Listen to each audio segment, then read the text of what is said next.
По формирањето на граѓанскиот инспекцијски совет, кој треба да биде еден вид на надзор над Инспекторатот за животна средина, се јави инвеститорот на рударскиот комплекс за бакар и ловица штука Euromax Resources.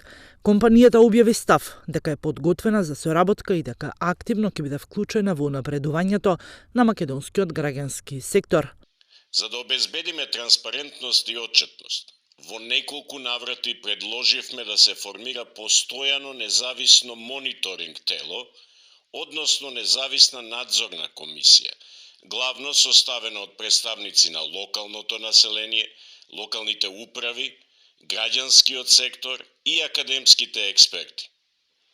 Ваквото надзорно тело би функционирало активно во цело време траење на работниот циклус на рударскиот комплекс. Ги контактиравме активистите од Сдруженијето Здрава Котлина, кои воедно и се коосновачи на Советот.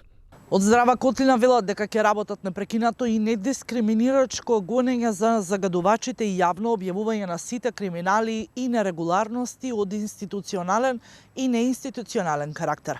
Особено ќе инсистирале за ефективна институционална разрешница со конкретни имиња и адреси.